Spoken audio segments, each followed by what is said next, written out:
باللہ من الشیطان الرجیم بسم اللہ الرحمن الرحیم الم تر الی ربک کیف مد الظل ولو شاء لجعلہ ساکنا ثم جعلنا الشمس علیہ دلیلا ثم قبضناہ الینا قبضا یسیرا وهو الذی جعل لکم اللیل لباسا والنوم سباتا وجعل النہار نشورا وهو الذی ارسل الرياح بشرا بین یدی رحمتہ وأنزلنا من السماء ماء طهورا لنحيي به بلدة ميتا ونسقيه مما خلقنا أنعاما وأناسيا كثيرا ولقد صرفناه بينهم ليذكروا فأبى أكثر الناس إلا كفورا ولو شئنا لبعثنا في كل قرية نذيرا فلا تطع الكافرين وجاهدهم به جهادا كبيرا وهو الذي مرج البحرين هذا عذب فرات وهذا ملح أجاج وجعل بينهما برزخا وحجرا محجورا وهو الذي خلق من الماء بشرا فجعله نسبا وسحرا وكان ربك قديرا ويعبدون من دون الله ما لا ينفعهم ولا يضرهم وكان الكافر على ربه ظهيرا وما أرسلناك إلا مبشرا ونذيرا قل ما أسألكم عليه من أجر إلا من شاء أن يتخذ إلى ربه سبيلا وتوكل على الحي الذي لا يموت وسبح بحمده وكفى به بذنوب عباده خبيرا الذي خلق السماوات والأرض وما بينهما في 6 أيام ثم استوى على العرش الرحمن فاسأل به خبيرا وإذا قيل لهم اسجدوا للرحمن قالوا وما الرحمن أنسجد لما تأمرنا وزادهم نفورا۔ کہ تم نے اپنے پروردگار کو نہیں دیکھا کہ کیسے اس نے سائے کو پھیلایا ہے، اور اگر وہ چاہتا تو اسے ایک جگہ ٹھہرا دیتا، پھر ہم نے سورج کو اس کے لیے رہنما بنایا ہے، پھر ہم نے اس کو اپنی طرف تھوڑا تھوڑا پھر ہم اسے اپنی طرف تھوڑا تھوڑا کر سمیٹ لیتے ہیں، اور وہی اللہ ہے جس نے تمہارے لیے رات کو لباس بنایا اور نیند کو سکون کی چیز اور دن کو دوبارہ اٹھ کھڑے ہونے کا ذریعہ بنایا۔ وہی اللہ ہے، وہی ذات ہے اس کی جس نے اپنی رحمت سے پہلے ہواؤں کو بارش کی خوشخبری بنا کر بھیجا، اور ہم نے آسمان سے پاکیزہ پانی اتارا تاکہ اس کے ذریعے سے مردہ زمین کو زندہ کریں اور اپنی مخلوق میں سے بہت سے چوپائے اور انسانوں کو سیراب کرے، اور ہم نے اس کو لوگوں کے درمیان الٹ پھیر رکھا ہے تاکہ لوگ سبق حاصل کریں، لیکن لوگوں میں سے اکثر ناشکری کے علاوہ ہر چیز کا انکاری ہیں، اور اگر ہم چاہتے ہیں تو ہم ہر بستی میں، ہر گاؤں میں ایک خبردار کرنے والے کو بھیج دیتے ہیں۔ لہذا اے پیغمبر آپ کافروں کی بات نہ مانیے اور ان کے خلاف قرآن کے ذریعے مکمل جد و جہد کرتے رہیے، اور وہی اللہ ہے جس نے دو سمندروں کو اس طور پر ملایا کہ ایک میٹھا باعث تسکین ہے اور ایک نمکین کڑوا، اور ہم نے ان کے درمیان ایسا آڑ اور رکاوٹ بنایا جو ان دونوں کو ایک دوسرے سے عبور نہیں کرنے دیتی۔ اور وہی اللہ ہے جس نے پانی سے انسان کو پیدا کیا اور پھر اسے خاندانی اور سسرالی رشتے عطا کیے، اور تمہارا پروردگار ہر چیز پر قادر ہے۔ اور یہ لوگ اللہ کو چھوڑ کر ایسی چیزوں کی عبادت کرتے ہیں جو نہ انہیں کچھ فائدہ پہنچاتی ہے اور نہ انہیں کچھ نقصان، اور کافر اپنے پروردگار کے خلاف کمر بستہ ہیں۔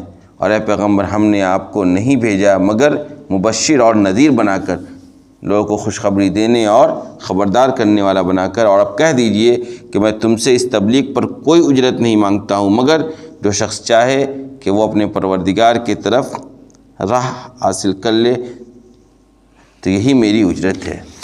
اور اے پیغمبر آپ اس ذات پر بھروسہ کیجئے جو زندہ ہے، جسے موت نہیں آتی، اور اس کے حمد کے ساتھ تسبیح کیجئے، اور اللہ اپنے بندوں کے گناہوں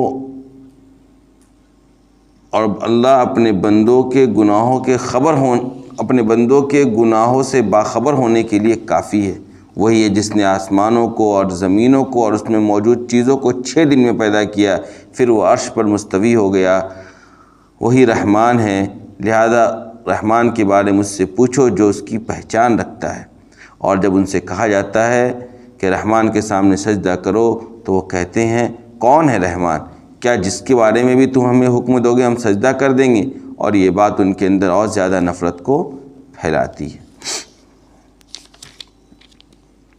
سورہ فرقان چل رہا ہے، اور اس سلسلے میں جو بنیادی چیزیں تھیں، یعنی اسلام پر ہونے والے اعتراضات، خاص طور پر توحید و رسالت اور آخرت پر، ان اعتراضات کا جواب پیچھے دیا گیا۔ کفار کے طرف سے وسلم کے اوپر کئی طرح کے اعتراضات کیے جاتے تھے، جیسے قرآن تھوڑا تھوڑا ٹھہر کر کیوں آتا ہے، اس نبی کے ساتھ کسی فرشتے کو کیوں نہیں بھیجا گیا، یہ نبی کھاتا پیتا اور بازاروں میں گھومتا پھرتا کیوں ہے۔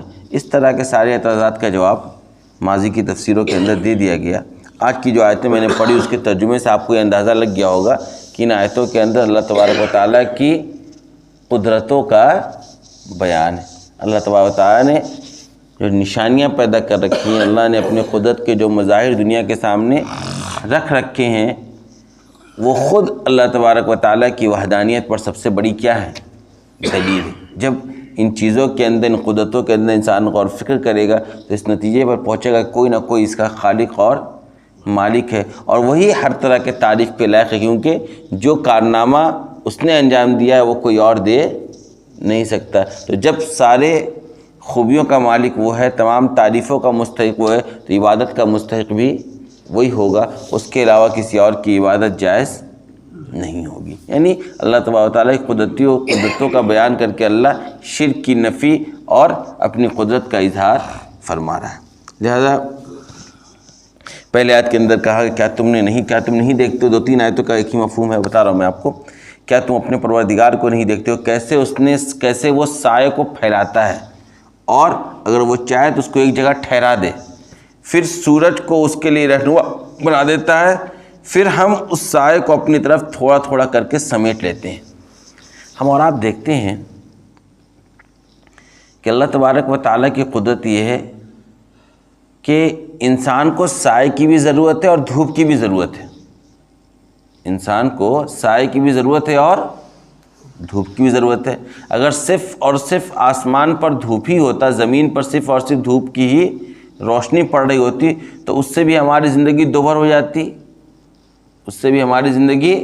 دوبھر ہو جاتی، اور اگر صرف اور صرف سایہ ہی پڑتا تو پھر بہت سے ہماری جو معاشی کاروبار ہے وہ ٹھپ پڑ جاتی۔ بہت سی چیزیں وہ ہیں جو دھوپ جن کے لیے ضروری ہے، اگر دھوپ نہ ہو تو وہ ساری چیزیں خراب ہو جائیں گی۔ اب دیکھیے اللہ تبارک و تعالیٰ نے کیا اپنی قدرت کا اظہار فرمایا کہ ان دونوں کا ایک حسین امتزاج پیدا فرمایا کہ دھوپ بھی تمہیں ملے اور سائے بھی ملے۔ لیکن کیا اس کا نظام بنایا، اس میں تھوڑا سا غور کیجیے۔ اس کے طرف اس آیت کے اندر اللہ نے اشارہ کیا کہ ہم نے پہلے سائے کو پھیلایا، ہم چاہتے تھے ایک جگہ بھی سائے کو ٹھہرا سکتے تھے، اور پھر ہم نے سورج کو اس کے لیے رہنما بنایا، اور پھر ہم اس کو تھوڑا تھوڑا کر کے سمیٹتے ہیں۔ دیکھیے آپ اس پوری 2-3 آیتوں کا مفہوم کو سمجھیے آپ کہ اللہ تبارک و تعالیٰ کا ایسا نظام ہے کہ جب سورج طلوع ہوتا ہے، جب سورج طلوع ہو رہا ہوتا ہے مشرق سے، تو اس وقت آپ دیکھتے ہیں کہ سایہ پوری زمین پر پھیلا ہوا ہوتا ہے کہ نہیں ہوتا ہے؟ اس وقت آپ جائیں گے تو سایہ پوری زمین پر پھیلا ہوا ہے۔ اب جیسے سورج طلوع ہوا تو جو سورج اوپر بڑھتا ہے سایہ کم ہوتا چلا جاتا ہے، جیسے جیسے سورج اوپر چڑھتا ہے آسمان پر ویسے ویسے اللہ سایہ کو کم کرتے چلے جاتے ہیں، یہاں تک کہ جب بالکل زوال کا وقت ہوتا ہے اس وقت سایہ روئے زمین سے ختم ہو جاتا ہے، کالعدم ہو جاتا ہے، اس وقت سایہ بالکل کہیں پر بھی کسی چیز کی موجود نہیں ہوتی ہے۔ اور جیسے سورج پھر ڈھلنا شروع ہوتا ہے مغرب کی طرف، پھر یہ سایہ آگے بڑھنا شروع ہو جاتا ہے، یہاں تک کہ شام آتے آتے پورے افق پر پھر سایہ چھا جاتا ہے اور سورج کی روشنی ختم ہو جاتی۔ یعنی انسان کو اس کی ضرورت ہے، تو اللہ نے ایک حسین امتزاج پیدا فرما دیا کہ ابتدائی دنوں میں سایہ، پھر سورج کی روشنی، اب سورج کی روشنی جیسے جیسے اوپر بڑھے گی ویسے ویسے سایہ کم ہوتا چلا جاتا ہے، اور جب سایہ بالکل سورج بالکل عروج پر ہوتا ہے تو اس وقت سایہ ختم. جب بالکل سورج جو زوال کا وقت ہمارا آپ کہتے ہیں، بالکل استوا نصف النہار کا جو وقت کہتے ہیں، بالکل جو دن کا ابتدائی آدھا حصہ جو ہوتا ہے، جب سورج بالکل بیچوں بیچ آسمان پہ ہوتا ہے اس وقت سایہ بالکل ختم ہو جاتا ہے روئے زمین پر، کسی چیز کا سایہ آپ کو نہیں دکھے گا. اور پھر جب یہاں سے ڈھلنا شروع ہوتا ہے تو پھر سایہ پھیلنا شروع ہوتا ہے. تو یہ اللہ کہہ رہے ہیں کہ ہم نے سورج کو اس کے لیے رہنما بنایا کہ سورج جیسے جیسے آگے بڑھے گا ویسے ویسے سایہ اپنا کم ہوتا ہے چلا جاتا ہے. اب پھر ہم اس کو تھوڑا تھوڑا اپنی طرف سمیٹ لیتے ہیں. یہی ہے تھوڑا تھوڑا سمیٹنا، یا تھوڑا تھوڑا سمیٹنا. دیکھ رہے ہیں نا کہ ابھی اس وقت سایہ پورے زمین پر پھیلا ہوا ہے، لیکن جیسے سورج اوپر اٹھے گا سایہ کم ہوتا ہے. آپ روزانہ دیکھتے ہیں، صرف غور نہیں کیا آپ نے. ابھی جا کے آپ سڑک پہ تھوڑی دیر بیٹھیں گے تو آپ دیکھیں گے کہ جیسے سورج آئے گا آپ کا سایہ تھوڑا لمبا دکھے گا، اور جیسے سورج اوپر چلتا جائے گا سایہ آپ کا سمٹتا چلا جاتا ہے. تو سایہ اور سورج کا ایک حسین امتزاج اللہ تبارک و تعالیٰ نے دنیا کے اندر پیدا فرمایا ہے. اگر انسان صرف اس میں غور کر دے تو اس نتیجے پر پہنچے گا کہ یہ خود بخود نہیں ہو رہا ہے، کوئی ایک نظام اس کے پیچھے جو روزانہ چلا رہا ہے اس نظام کو، اور کوئی اللہ کی مخلوق ہے کہ جس کے ذمے جو کام رکھی گئی ہے اس کام کو بخوبی انجام دے رہا ہے. اس حسین امتزاج کے ساتھ ہمیں اور آپ کو سایہ کی بھی نعمت حاصل ہوتی ہے اور سورج کی بھی نعمت حاصل ہوتی ہے. ورنہ صرف اگر سورج کی روشنی ہوتی تو کیا آپ پیدل سفر کر پاتے ہیں؟ بتائیے. آپ راستے میں کہیں جاتے ہیں فوراً سایہ تلاش کرتے ہیں، کہیں سایہ مل جائے تو کچھ دیر بیٹھ جاؤ. تو سایہ کی بھی اپنی ایک اہمیت ہے اور سورج کی بھی اپنی ایک افادیت ہے. اللہ تبارک و تعالیٰ چونکہ انسانوں کو دونوں چیزوں کی ضرورت تھی تو دونوں کا حسین امتزاج اللہ نے اس دنیا کے اندر پیدا فرمایا. کہا دیکھو اور سن لو، وہی اللہ ہے جس نے تمہارے لیے رات کو لباس بنایا. رات کو اللہ نے کیا بنایا ہے؟ لباس بنایا ہے. اب دیکھیے آپ لباس اپنے جسم پر ڈالتے ہیں تو آپ کا پورا جسم چھپ جاتا ہے کہ نہیں چھپ جاتا ہے؟ آپ کے جسم کا پردہ ہو جاتا ہے کہ نہیں ہو جاتا ہے؟ رات کا عالم وہی ہے. رات ایک لباس ہے، ساری چیزیں چھپ جاتی ہیں. ہر انسان دوسرے سے چھپ جاتا ہے. رات میں ساری چیزیں دوسرے سے کیا ہو جاتی ہے؟ چھپ جاتی ہے. ہر کوئی، کسی کو کوئی دکھ نہیں رہا ہوتا ہے، کسی کو کوئی دکھ نہیں رہا ہوتا ہے. سب کوئی اپنے لباس کے اندر جا کر اپنے آپ کو پروٹیکشن دے دیتا ہے. اور اس کے بعد وَالنَّوْمَ سُبَاتًا، اللہ نے نیند کو آرام کی چیز بنایا، سکون کی چیز. اللہ نے کس چیز کو بنایا ہے؟ نیند کو. دیکھیے نیند کی نعمت کیا ہے، وہ ان سے پوچھیے جن کو راتوں میں نیند نہیں آتی. ایک رات اگر نیند ڈسٹرب ہو جائے پورا کا پورا دن ڈسٹرب ہوتا ہے. ہوتا ہے کہ نہیں ہوتا ہے؟ ایک رات انسان کو اگر صحیح طریقے سے نیند نہیں آئے تو پورا کا پورا دن کیا ہوتا ہے؟ ڈسٹرب ہوتا ہے. اور اگر نیند نہیں آئے گی انسان کو تو آپ اس کو دیکھیں گے دن بھر وہ بے چینی کے عالم میں گزارتا ہے اور سب سے شکوہ کرتا رہتا ہے کہ رات میں سویا نہیں تھا، مجھے نیند نہیں آئی تھی. اور جو اچھی نیند لے لیتے ہیں ان کو دیکھیے بالکل فریش ہو کر اٹھتے ہیں، بالکل فریش ہو کر اٹھتے ہیں. اللہ تبارک و تعالیٰ کی طرف سے انسانوں کو بہت بڑی. انسان کو اگر نیند نہیں آتی ہے سوچیے آپ، اور دن بھر جاگنا ہی رہتا ہے اور تھکنا ہی رہتا ہے اور کام کرنا رہتا ہے، کیا حالت ہوتی ہے انسان کو. جو لوگ نائٹ ڈیوٹی کرتے ہیں ان سے پوچھیں ان کی صحت کا کیا حال ہے. تو اللہ نے رات کو کیا بنایا ہے؟ پاکیزہ اور پاکیزگی اور سکون کا سامان بنایا ہے. وَجَعَلَ النَّهَارَ نُشُورًا، اور پھر دن کو دوبارہ اٹھ کھڑے ہونے کا ذریعہ بنایا ہے. اگر دن نہیں ہوتا تو ہر انسان پڑا رہتا ہے بستر کے اندر، کمبل کے اندر، لحاف کے اندر، نکلتا ہی نہیں. نکلتا ہے انسان، کوڑیا ہو جاتا ہے. لیکن اللہ پھر دن کی روشنی دیتا ہے تو یہ انسان کے لیے دوبارہ اٹھ کھڑے ہونے کا اپنی زندگی کے اندر ذریعہ بن جاتا ہے. پھر انسان پھر سے کھڑا ہوتا ہے، بستر کو چھوڑتا ہے اور اپنی زندگی میں آگے بڑھنے کی کوشش، اپنی مالی ترقیاتی کے کاموں میں لگ جاتا ہے. تو دن بھی اللہ کی طرف سے نعمت اور رات بھی اللہ کی طرف سے نعمت. یعنی رات اور دن کا اختلاف بھی انسانوں کے لیے کیا ہے؟ بہت بڑی نعمت ہے. صرف رات ہی ہوتی تو بھی پریشانی ہو جاتی، صرف دن بھی ہوتے نہیں. اللہ نے انسانوں کے مزاج کے لیے، انسانوں کی صحت کے لیے جو بہتر ہے اس کو اللہ نے پیدا کیا. یہ سارے کو پیدا کرنے والی ذات کون ہے؟ اللہ ہے. اللہ نے کہا اور وہی اللہ ہے جو اپنی رحمت یعنی بارش سے پہلے ہواؤں کو بارش کی خوشخبری دے کر بھیجتا ہے. جب بارش ہونے والی ہوتی ہے تو اس سے پہلے ایک ٹھنڈی ہوائیں چلتی ہیں. چلتی ہے کہ نہیں چلتی ہے ٹھنڈی ہوا؟ وہ اصل میں کیا ہوتی ہے؟ ہم لوگ کیا کہتے ہیں کہ بارش ہونے والی ہے، کسان خوش ہو جاتا ہے، کسان خوش ہو جاتا ہے. تو یہ جو خوشی حاصل ہو رہی ہے، ہوا جو خوشخبری بن کر آ رہی ہے، تو ان ہواؤں کو بھیجنے والی ذات بھی کون ہے؟ اللہ ہے. کیوں؟ وَأَنزَلْنَا مِنَ السَّمَاءِ مَاءً طَهُورًا، اللہ نے کہا، اور تو مقصد آگے بیان کر رہے ہیں. اور پھر ہم آسمان سے ایک پاکیزہ پانی برساتے ہیں. پہلے تو بارش سے پہلے ہواؤں کو بھیج کر تمہیں خوشخبری پہنچاتے ہیں اور پھر آسمان سے بالکل پاکیزہ پانی اتارتے ہیں. کیوں؟ تاکہ تم اس کے ذریعے سے مردہ زمین کو زندہ کرو، تاکہ ہم اس کے ذریعے سے مردہ زمین کو زندہ. دیکھتے ہیں آپ بارش ہوتی ہے تو وہی بنجر زمین جہاں تک کل تک یہ عالم تھا کہ کوئی چیز اس سے پیدا نہ ہونے کو تیار تھی، آج اسی بنجر زمین سے ہر طرح کی سبزیاں اگنی شروع ہو جاتی ہیں. وہی بنجر زمین کے اندر جان پیدا ہو جاتا. اور دوسرا مقصد پانی برسانے کا یہ ہے تاکہ ہم اپنے مخلوقوں میں بہت سے انسانوں اور چوپایوں کو سیراب کریں. انسان پانی کا محتاج، جانور پانی کا محتاج. اللہ اگر بارش نہ برساتا تو آپ اور ہم سوچیے کہ ہم اور آپ زندگی صحیح طریقے سے جی پاتے ہیں؟ پیاس کیسی تڑپ پیدا کرتی ہے انسان کے اندر، آپ غور کیجیے. اگر صرف پیاس پیدا کر کے چھوڑ دیا جاتا ہے انسان کو اور پانی نہیں پیدا کیا جاتا تو کیا عالم ہوتا ہے انسان کا، سوچیے آپ.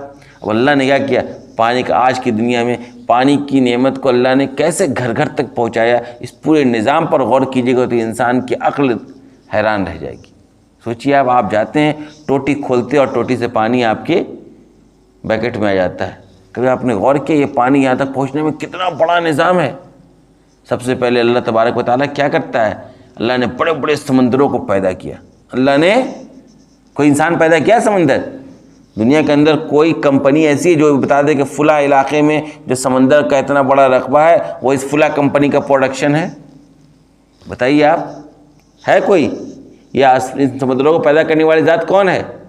اللہ تبارک و تعالیٰ کی. انسان کے پیدا ہونے سے پہلے بڑے بڑے سمندر اللہ نے دنیا کے اندر پیدا کر دی. اس کے اندر پانی کا بڑا ٹنکی ہے. وہ سمندر کیا ہے، ایک بڑا گھر کا آپ دیکھیں ایک نظام ہوتا ہے، اوپر ٹنکی ہے، پھر نیچے آپ چھوٹے چھوٹے برتنوں میں پانی جمع کرتے ہیں نا، تو یہ بڑی ٹنکی کیا ہے، سمندر ہے.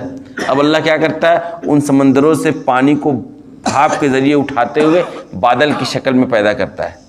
بادل کی شکل میں انہی پانیوں کو منتقل کرتا ہے. پھر وہی بادل اللہ تبارک و تعالیٰ لے جا کر دوسرے علاقوں کے اندر اس کو، پہلے اللہ تبارک و تعالیٰ دوسرے علاقوں میں لے جا کر پہاڑوں میں ان پانیوں کو برساتا ہے. وہی بادل جا کر کہاں برستا ہے، سمندروں سے اٹھنے والا بخارات کیا بنتا ہے، بادل. پھر اس بادل کو اللہ تبارک و تعالیٰ لے جا کر کہاں برساتا ہے، پہاڑوں پر. پھر ان پہاڑوں پر وہ بادل برس کر برف کی شکل اختیار کر لیتا ہے. پھر وہی برف پگھلتا اور اس سے پانی ریستے ریستے دریاؤں اور نالوں اور ندیوں تک پہنچتا ہے. تب پھر وہاں سے پورا ایک نظام دنیا کا ایک پورا آپ جانتے ہیں کیا بنتا ہے، وہاں پانی کو لے کر پلانٹ تیار ہوتا ہے. اور پھر وہاں سے پورے علاقے میں پانی کی سپلائی کے لیے موٹے موٹے پائپ اور اس کا ایک ذریعہ کرتے کرتے ہمارے اور آپ کے گھروں تک، ٹوٹیوں تک پانی. ہم صبح اٹھتے ہیں مزے سے نل کھولتے ہیں اور وضو کرتے ہیں اور غسل کرتے ہیں اور مسجد کو چلے آتے ہیں. ذرا آپ غور کیجئے، کبھی آپ صبح اٹھیں اور آپ اس کو کھولیں، پانی کی جگہ آگ نکلنے لگے، پانی کی جگہ خون نکلنے لگے، یا پانی نکلے ہی نہیں، کتنی پریشانی ہوگی. آج پانی حاصل کرنے کا ایک ذریعہ ہمیں اور آپ کو کیا ہے، موٹر ہے، گھروں میں موٹر ہے. ایک دن لائٹ نہ رہے، دیکھیں کیا حالت ہوتی ہے. کیونکہ نعمتوں نے اللہ جو نعمتیں ہمیں فری میں دے رکھا اللہ نے، اور انسان کا ایک مزاج ہے نا، فطرت ہے، فری میں ملی ہوئی چیزوں کی قدر نہیں کرتا ہے، اس لیے کبھی غور ہی نہیں کرتا ہے. ایک دن 2-4 گھنٹے اگر لائٹ نہ ہو، دیکھیے محلے کے ہر آدمی کی زبان پہ ایک ہی شکوہ ہوتا ہے کہ بھائی کیا ہو گیا، موٹر خراب ہے، لائٹ نہیں ہے اور اس کی وجہ سے پانی ہمیں نہیں مل رہا. ہر آدمی بالٹی لے کر محلے کے ایسے گھروں کی تلاش میں لگ جاتا ہے جہاں کچھ پانی ہمیں اور آپ کو مل جائے. اللہ تعالیٰ نے اتنی بڑی نعمت ہمیں اور آپ کو فری میں دے رکھا ہے، بالکل مفت، نو کاسٹ. کہیں کوئی پیسہ ہے؟ اگر پیسہ لگ جائے پانی کے وصول پر کیا حالت ہوگی دنیا کی، سوچ لیجیے. اب یہ ذات جس نے یہ سارا کام کیا، اس ذات کو چھوڑ کر کسی اور کی عبادت کی جائے تو یہ ظلم ہے کہ نہیں؟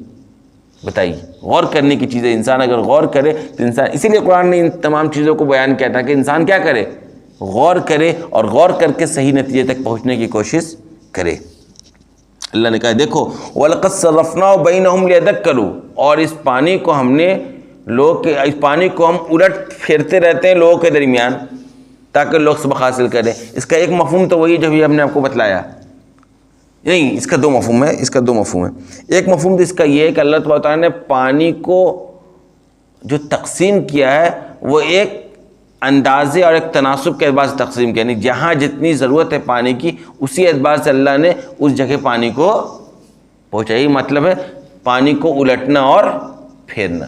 دوسرا مطلب یہ کہ دیکھیے یہ جو میں نے پورا پروسیس آپ کو بتایا پانی آپ تک پہنچنے کا، سمندر سے اٹھ کر بادل، بادل سے برس کر پہاڑ، اور پہاڑ پر پھر برف کا جمنا، اور پھر برف کا پگھلتے ہوئے پانی کا دریا اور نالوں تک پہنچنا، پھر وہ ہمارے اور آپ کے استعمال میں آنا۔ اب دیکھیے ہم اور جو ان پانیوں کا استعمال کرتے ہیں تو کیا کرتے ہیں؟ استعمال کرنے کے بعد ان پانیوں کو ہم نالوں میں بہا دیتے ہیں۔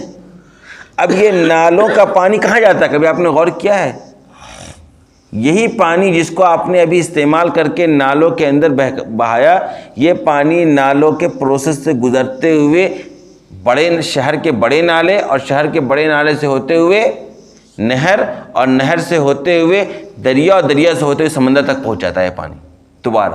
اور پھر جب دوبارہ پہنچتا ہے تو یہاں تک پہنچتے پہنچتے اللہ تبارک و تعالیٰ پھر اس کے اندر وہ صفت پیدا کر دیتی ہے کہ وہ پھر تمہارے لیے قابل استعمال بن جاتا ہے۔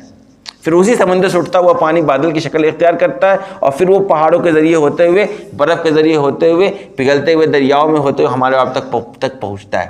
یہ ہے پانی کا الٹنا اور پھرنا۔ سمجھ میں آ گیا؟ اللہ نے ایک پورے پروسیس سے پانی کو، اسی پانی کو جس کو ہم نے استعمال کر گندا کیا تھا، پھر وہی پانی ہمارے قابل بن جائے۔ ورنہ پانی کیا ہوتا ہے؟ آپ کہتے ہیں زمین کے اندر جذب ہو گیا، زمین کے اندر جذب ہو کر ہی تو پھر پانی آپ بورنگ کرتے ہیں، پھر پانی نکل آتا ہے۔ دریا اور نالوں میں بہاتے تو کہیں جا کر وہ جمع ہو رہا ہے نا، وہ جمع ہوتا ہے آخر میں جا کے سمندر میں ہی۔ آخر میں جا کر کہاں جمع ہوتا ہے؟ وہ سمندر میں جمع ہوتا ہے، اور پھر سمندر کے ذریعے اللہ اسی پانی کو ہمارے لیے قابل استعمال بنا کر دوبارہ ہمیں اپنی نعمت کی شکل میں واپس لوٹا دیتا ہے۔ اللہ نے کہا دیکھو یہ ساری نعمت میں تمہیں بیان کر رہا ہوں، لیکن میں بتاؤں انسانوں کا حال، فَأَبَى أَكْثَرُ النَّاسِ إِلَّا كُفُورًا، سوائے ناشکری کے انسانوں کے اکثر ہر چیز کا انکاری ہے۔ انسان صرف ناشکری کرنے پر تو بالکل آگے رہتا ہے، اس کے علاوہ اللہ کی ہر نعمت کا انسان انکار کر رہا ہے۔ اور میں نے آپ کو بتلایا تھا کہ دیکھیے نعمتوں کا شکر یہ ہے کہ ان نعمتوں کا صحیح استعمال ہو۔ اگر آپ کسی بھی نعمت کا غلط استعمال کر رہے، اس کا مطلب یہ ہے کہ آپ ناشکری کر رہے ہیں۔ پانی اتنی بڑی نعمت ہے، لیکن اس کا استعمال ہم اور آپ دیکھ لیں، اس کا استعمال ہم اور آپ دیکھ لیں، جو کام 1 لوٹا میں ہو سکتا ہے وہ کام ہم 5 لوٹا میں کرتے ہیں، جو کام 1 بالٹی میں ہو سکتی ہے وہ کام ہم 12 اور 14 بالٹیوں میں کرتے ہیں۔ کبھی غور کیا ہم نے؟ اسی پانی کا پھر پانی کو گندا کرنا، پانی کو خراب کرنا، پانی کو بدبودار کرنا۔ ہم اٹھتے ہیں، اٹھ کے جا کر تمام تر گندگیوں کو جا کر سمندر کے کنارے، دریاؤں کے کنارے، نہروں کے کنارے جا کر ڈالاتے ہیں۔ اسی پانی کو ہم کیا کر رہے ہیں؟ آلودہ کر رہے ہیں۔ جو پانی لوگوں کے پینے کے لیے اللہ نے پیدا کی، جو پانی لوگوں کی ناپاکی کو دور کرنے کے اللہ نے پیدا کیا، اسی پانی کے اندر ہم جا کر گندگیوں کو ڈال کر اس پانی کو بدبودار کرتے ہیں۔ اسی پانی کو کیا کر رہے ہوتے ہیں؟ آلودہ کر رہے ہوتے ہیں۔ اسی پانی کے اندر ہم بیماریاں پیدا کر رہے ہوتے ہیں، اور ضرورت سے زائد پانی کا ہم اور آپ استعمال کر رہے ہوتے ہیں۔ دنیا کہتی ہے کہ اگر تیسری جنگ عظیم ہوگی دنیا کے اندر تو پانی کی وجہ سے ہوگی۔ دنیا کے اندر اگر تیسری جنگ عظیم ہوگی تو کس کے لیے ہوگی؟ پانی پر قبضہ کرنے کے لیے ہوگی، دریاؤں اور سمندروں پر قبضہ کرنے کے لیے ہوگی، کیونکہ بہت تیزی سے پانی استعمال اور ضرورت کے اعتبار سے کم ہوتی چلی جا رہی ہے۔ یہ انسانوں کی غلطی کی وجہ سے، اللہ نے تو خوب برسایا ہے۔ ہمارا کہتے ہیں نا بارش کم ہو رہی ہے، پانی سوکھ رہا ہے، دریائیں سوکھ رہی ہیں، نہروں کے اندر پانی نہیں ہے، جو ہے اس کو آپ گندا کر رہے ہیں۔ تو دنیا کا یہ کہنا ہے کہ اگر دنیا کے اندر تیسری جنگ عظیم ہوتی ہے تو وہ پانی کے قبضے کے لیے ہوگی۔ دنیا اس بات کے لیے ایک دوسرے کی خون پیے گی کہ ہم کل پانی پی سکیں۔ بات سمجھ میں آ رہی ہے؟ قرآن نے کہا فَأَبَى أَكْثَرُ النَّاسِ إِلَّا كُفُورًا، لوگوں کے اکثر لوگوں کا حال یہ ہے کہ وہ ناشکری کے علاوہ ہر چیز کا انکار کرتے ہیں۔ بندہ شکر گزاری کو پیش نہیں کرتا۔ میں نے اس بات پر کتنی مرتبہ زور دیا کہ شکر گزاری بہت بڑی صفت ہے۔ انسان جس حالت میں بھی رہے ان حالات میں اللہ کا شکر بجا لائے، اللہ پر بھروسہ کو مضبوط رکھے، لوگوں کے سامنے اللہ کی شکوہ اور شکایت نہ کرے۔ جو اللہ آپ کو مہینوں بھر سلایا، 40 سال 50 سال 60 سال زندگی میں سلایا، اب اگر 60-70 سال کی عمر ہو جانے کے بعد نیند کے اندر کمی آ گئی تو روزانہ لوگوں کے سامنے بیٹھ کر اپنی نیند کی شکایت نہیں کرنی چاہیے۔ جو اللہ ہر دن کھلاتا ہے، ایک دن خدا نخواستہ کسی وجہ سے بھوکے رہ گئے تو اللہ کی شکایت نہیں کرنی چاہیے۔ جو اللہ آپ کو نعمتیں دے رہا، ان نعمتوں کو اگر آپ صحیح استعمال نہیں کر رہے تو اللہ کے ساتھ شکوہ اور شکایت ہے۔ اگر آپ کسی چیز میں فضول کر رہے ہیں، کسی بھی چیز میں کیا کر رہے ہیں؟ فضول کر رہے ہیں، تو یہ آپ کی طرف سے اللہ کے خلاف بغاوت اور اللہ کی نعمت کی ناشکری ہے۔ اس سے بندوں کو بچنا چاہیے۔ دیکھو شکر گزاری کا مزاج بہت ضروری ہے۔ ناشکری کرنے والے زندگی بھر روتے ہیں۔ اپنے اندر شکر کا جذبہ پیدا کیجیے، اپنے بندوں کے، اپنے اولادوں کے اندر، اپنی گھر کی عورتوں کے اندر شکر کا جذبہ پیدا کیجیے۔ خواتین زیادہ ناشکریہ کرتی ہیں۔ آپ کوئی ایک نعمت ان کو حاصل ہو فوراً بولیے پہلے اللہ کے شکر میں 2 رکعت نماز ادا کرو، 100 مرتبہ کم از کم الحمدللہ بولو۔ اپنے بچوں کو بولیے دن بھر میں جو تمہیں نعمتیں حاصل ہوتی ہے رات میں ایک وقت بیٹھ کے تصور میں لاؤ کہ اللہ نے آج مجھے کون کون سی نعمتیں دی ہیں، اور پھر اس کے نتیجے میں اللہ کا شکر ادا کرو۔ اگر زبان پر آپ کے الحمدللہ بھی چڑھ گیا، آپ اپنی زندگی کے اندر ایک الگ قسم کی لذت کا احساس کریں گے، اور شکر گزاری سے آپ کا دل اتنا مطمئن ہوگا۔ دل مستغنی ہوتا ہے انسان کا، دل غنی ہوتا ہے۔ انسان جب شکر گزار بندہ بننے لگتا ہے تو پھر وہ اسے کسی نعمت کے جانے پر یا کوئی نعمت جو اس کو حاصل نہیں ہے اس کے حاصل نہ ہونے پر اسے افسوس نہیں ہوتا ہے، کیونکہ وہ دیکھتا ہے کہ اللہ نے تو مجھے بہت سی دوسری نعمتوں سے نواز رکھا ہے، اللہ نے مجھے بہت سی دوسری نعمتوں سے نواز رکھا ہے، میں کیوں اللہ کی ناشکری کروں؟ میں کیوں اللہ کی، میں نے ایک واقعہ سنایا تھا نا وہ کئی مرتبہ کہ فلائٹ کا ایک واقعہ ہے کہ ایک انگریز خاتون تھی، اپنے بچے کو کھانا کھلا رہی تھی اور ہر لقمہ دینے کے بعد کہتی تھی بولو تھینک یو، بولو تھینک یو۔ بچپن سے اس کے اندر وہ شکر گزاری کا جذبہ پیدا کر رہی ہے۔ اور آج بھی آپ دیکھ لیں بہت سی دنیا کے اندر ایسی قومیں آپ ملیے، تھوڑا سا کچھ کام ہو فوراً وہ آپ کو تھینک یو، ماشاء اللہ، سبحان اللہ، جزاک اللہ آپ کو بولنے لگیں گی۔ یہ شکر گزاری کا جملہ ہے۔ زبان پر جب شکر گزاری کا جملہ ہوگا دل کے اندر بھی کیفیت پیدا ہونی شروع ہو جائے گی۔ انسان چونکہ اپنی اللہ کی دی ہوئی نعمتوں میں غور ہی نہیں کرتا ہے، جس کے نتیجے میں انسان ناشکری کر رہا ہوتا ہے۔ ارے اللہ نے تمہیں پیر دیے، بہت سے لوگوں پاس پیر نہیں ہے۔ اللہ نے تمہیں ہاتھ دیا، بہت سے لوگوں پاس ہاتھ نہیں ہے۔ اللہ نے تمہارے آنکھوں کے اندر روشنی دے رکھی ہے، بہت چھوٹے چھوٹے بچے ہیں جو موٹے موٹے پاور کا چشمہ لگا رکھے ہیں۔ کبھی غور کیجئے کہ آپ بغیر چشمہ کے دیکھتے ہیں، کم بڑی نعمت ہے۔ آپ کو اچھا دکھتا ہے، یہ کم بڑی نعمت ہے۔ آپ کو دھندلا نہیں دکھتا ہے، کم بڑی نعمت ہے۔ آپ کے پاس کھانے کے لیے دانت ہے، بہت سے لوگ کے پاس کھانے کے لیے دانت نہیں ہے۔ آپ اچھا سن سکتے ہیں، بہت سے ایسے لوگ ہیں جو بیچارے صحیح طریقے سے سن نہیں سکتے ہیں۔ آپ کے پاس سونے کے لیے پلنگ ہے، بہت سے لوگ جو زمینوں پر سو کے زندگی گزارتے ہیں۔ آپ کے پاس ٹھنڈ میں پہننے کے لیے گرم کپڑا ہے، بہت سے لوگ ہیں جن کے پاس ٹھنڈ میں پہننے کے لیے گرم کپڑا نہیں ہے۔ آپ کے دسترخوان پر دونوں وقت، تینوں وقت، 4 وقت، ہمارے معاشرے میں تو ان علاقوں میں تو 5 وقت اللہ کی نعمتیں دسترخوان پر بھری ہوئی ہوتی ہیں۔ ابھی آپ جائیے گا تو چند طرح کی نعمتوں سے اپنے آپ کو خوشگوار کریے گا اور کھائیے گا پیجیے گا۔ پھر 9-10 بجے اٹھیے گا تو بہترین ناشتہ کیجیے گا، پھر زہر کے بعد بہترین کھانا کھائیے گا، پھر مغرب کے وقت، عصر کے بعد کچھ نہ کچھ اللہ آپ کے دسترخوان تک پہنچاتا ہے، پھر عشاء کے بعد آپ شکم سیر ہو کر سوتے ہیں۔ سوچئے کون کر رہا ہے ساری نعمتیں؟ اللہ کی نعمتیں۔ تو یہ ان جب نعمتوں پر جب تک اس طرح بس روتے ہیں لوگ، یہ نہیں ہے، یہ نہیں ہے، ارے جو ہے وہ اس کی تو قدر کرو، جو ہے اس کی تو قدر کرو، اس کو تو سامنے رکھ کر اللہ کا شکر ادا کرو۔ بہت سے لوگ بس وہ نہیں جو تمہارے پاس ہے، بہت سے لوگوں کے پاس وہ نہیں ہے جو ہمیں اور آپ کو حاصل ہے۔ چونکہ ان چیزوں میں ہم صرف غور نہیں کرتے، دریچہ ہم نے کھولا نہیں ہے غور کرنے کا۔ ہم کبھی ادھر گھوم ہی کر نہیں دیکھتے کہ ادھر کتنی سبز اور شادابیاں اللہ نے ہماری زندگی کے اندر ڈال رکھی ہیں۔ ہم صرف اس طرف دیکھتے ہیں جہاں ہمارے لیے صرف تکلیف کا سامان ہوتا ہے، ہمارے لیے صرف بیماری کا سامان ہوتا ہے، ہماری ذہن صرف ہماری کمیوں پر جاتی ہے، ہم کبھی اپنے اچھائیوں پر غور ہی نہیں کرتے ہیں۔ اس کے نتیجے میں ہمارے اندر ناشکری کا جذبہ بڑھ رہا ہوتا ہے اور شکر گزاری کا جذبہ پیدا نہیں ہو رہا ہوتا ہے۔ اللہ نے کہا نہیں، اللہ تبارک و تعالیٰ کو شکر گزار بندہ پسند ہے۔ جتنی نعمتیں اللہ نے دے رکھی اسی پر اللہ کا شکر ادا کیجیے، اللہ ان نعمتوں کے اندر بڑھوتری دے گا۔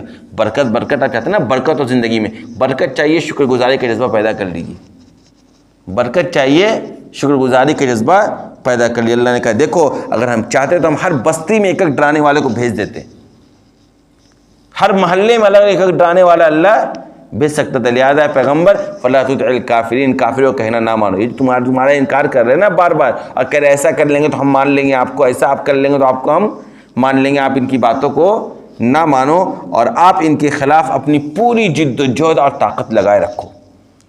قرآن کے ذریعے ان کے خلاف، ان کی تصور کے خلاف، ان کے عقیدے کے خلاف جو باتیں ہیں اس کو آپ پوری طاقت اور جد و جہد سے ان تک پہنچاتے رہیے اور اپنی کوشش میں آپ کمی مت کیجئے اور آپ جان لیجئے۔ دیکھیے پھر اللہ نے کہا، دیکھو پھر ایک نعمت کا ذکر ہو، الذی، وہی اللہ ہے جس نے 2 سمندروں کو ملایا، 2 سمندروں کا سنگم تیار کیا، اور کس طور پر کہ ھذا عذب فرات و ھذا ملح اجاج، کہ ایک میٹھا ہوتا ہے جو باعث تسکین ہوتا ہے، اور دوسرا نمکین اور کڑوا ہوتا ہے، دوسرا نمکین اور کڑوا ہوتا ہے۔ اور اس طور پر ہوتا ہے کہ اللہ نے ان دونوں کے درمیان ایسا آڑ اور رکاوٹ ڈال رکھا ہے کہ جس کی وجہ سے وہ دونوں ایک دوسرے کو عبور نہیں کرتی ہیں۔ یہ ہم اور آپ ہر کوئی اس کو دیکھتا ہے دنیا کے اندر، کہ آپ کسی علاقے میں چل جائیے، آپ کو سمندر کا دو سنگم ملے گا، دو سمندر کا پانی ملے گا، ایک میٹھا ہوگا ایک کڑوا ہوگا، ایک میٹھا ہوگا ایک نمکین ہوگا، ایک سے آپ کو مزہ آئے گا پینے سے، ایک کو پینے کے بعد آپ کو کڑواہٹ کا احساس ہوگا، اور دونوں کا رنگ الگ، دونوں کا مزہ الگ، اور دونوں ایک ساتھ بہت دور تک چل رہے ہیں، نہ یہ اس میں مرج ہوتا ہے نہ یہ اس میں مرج ہوتا ہے۔ دونوں کے درمیان ایک جو آڑ اور رکاوٹ یہی ہے کہ نہ یہ اس میں مل رہا ہے اور نہ یہ اس میں مل رہا ہے۔ ان کے درمیان آڑ پیدا کرنے والی ذات بھی کون ہے؟ اللہ تبارک و تعالیٰ کی ہے۔ وَهُوَ الَّذِي، اور وہی اللہ خلق من الماء بشرا، جس نے پانی سے انسان کو بنایا۔ ہر چیز کو اللہ نے پیدا کیا کس چیز سے؟ پانی کے ذریعے۔ انسان کی پیداوار میں جو غذائیں استعمال ہوتی ہیں، جو نطفہ تیار ہوتا ہے جن غذاؤں سے، وہ غذا بھی کس چیز سے پیدا ہوتا ہے؟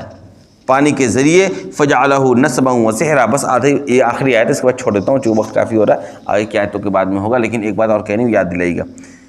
وہی اللہ ہے جس نے پانی سے انسان کو پیدا کیا، اور پیدا کرنے کے بعد فَجَعَلَهُ نَسَبًا وَسِحْرًا، اللہ نے اس انسان کو خاندانی اور سسرالی رشتہ عطا کیا۔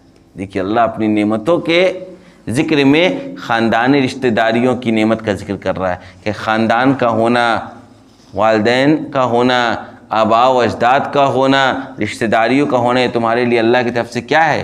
نعمت۔ اسی طریقے سے سسرالی رشتہ داری یہ بھی اللہ کی طرف سے کیا ہے تمہارے لیے؟ ایک نعمت ہے۔ اللہ نے تمہیں پیدا کر کے ان نعمتوں سے نوازا ہے کہ نہیں؟ جس کے پاس سسرال نہیں اس سے پوچھئے، سسرال کا فائدہ ان سے پوچھئے جن کے پاس سسرال ہے کہ نہیں ہے؟ جو اہل سسرال ہے وہ جانتے ہیں سسرال سے ان کو کیا کیا فائدے حاصل ہوتے ہیں، کتنا سکون حاصل ہو رہا ہوتا ہے، تو سسرال کتنے موقع پر آپ کے ساتھ کھڑا ہو رہا ہوتا ہے۔ تو سسرالی رشتہ داریاں بھی انسانوں کے لیے کیا اللہ کی طرف سے ایک خاص قسم کی نعمت ہے، اور خود کا خاندان، خود کی جو خاندانی اور نسبی جو تعلقات ہے، یہ بھی انسان کے لیے کیا ہے؟ ایک نعمت ہے۔ اگر آپ غور کیجئے، اگر آپ کے چچا نہیں ہیں، آپ کے ماموں نہیں ہیں، خالہ اور پھوپھیاں نہیں ہیں، آپ کی زندگی میں کوئی مزہ ہے؟ ان کے ہونے سے کتنا آپ کو قوت اور تقویت حاصل ہوتی ہے، کبھی آپ نے غور کیا ہے؟ آپ اگر کسی حالت میں پریشان ہیں، اس پریشانی کے دور میں آپ کو رشتہ دار آپ کو ایک کال کر دے، دل مطمئن ہو جاتا ہے، ایک ہمت سی بن جاتی ہے، بنتی ہے کہ نہیں بنتی ہے؟ دوسرا بھلے اگر آپ سے کچھ بھی کہے، لیکن کوئی آپ کو ایک سی بات کہہ دے، بھائی تم آگے بڑھو، میں تمہارے ساتھ کھڑا ہوں، تمہارے پیچھے میں ہوں، میری دعائیں تمہارے ساتھ ہے، تم آگے بڑھو، بتائیے کتنی ہمت حاصل ہوتی ہے۔ یہ ساری چیزیں کیا ہیں انسان کے لیے؟ اللہ تبارک و تعالیٰ کی طرف سے نعمت ہے۔ وَكَانَ رَبُّكَ قَدِيرًا، اور تمہارا پروردگار ہر چیز پر قادر ہے۔ آخری بات تو یہی ہے کہ اللہ ہر چیز کی قدرت رکھتا ہے، ہر چیز پر قادر ہے، اللہ نے ان تمام نعمتوں سے بندوں کو نوازا ہے۔ جب اللہ کی ساری نعمتیں ہیں، ساری قدرتیں ہیں، تو اس کا تقاضا یہ ہے کہ اسی اللہ کو ایک مانا جائے، اسی کی عبادت کی جائے، اسی کے سامنے سجدہ میں سر کو جھکایا جائے، اس کے علاوہ ہر طرح کے شرک کا انکار کیا جائے۔ اس کی بات کیا آیتیں تو آگے ہو جائیں کل، لیکن ایک آیت ابھی ہم نے تلاوت کی تھی آگے، وَإِذَا قِيلَ لَهُمُ اسْجُدُوا لِلرَّحْمَنِ قَالُوا وَمَا الرَّحْمَنُ أَنَسْجُدُ لِمَا تَأْمُرُنَا وَزَادَهُمْ نُفُورًا۔ یہ آیت سجدہ ہے، یہ آیت سجدہ ہے، آیت سجدہ کا حکم ہمیں اور آپ کو پتہ ہے کہ پڑھنے اور سننے سجدہ واجب ہو جاتا ہے۔ ایک مجلس میں سے، ایک مجلس ہے نا کہ اس میں ہم کئی مرتبہ بھی اگر اس آیت کی تلاوت کر لیں، اس کے باوجود سجدہ ایک ہی واجب ہوگا، لہذا ایک سجدہ آپ لوگ ابھی کر کے اٹھیں۔ وآخر دعوانا الحمدللہ۔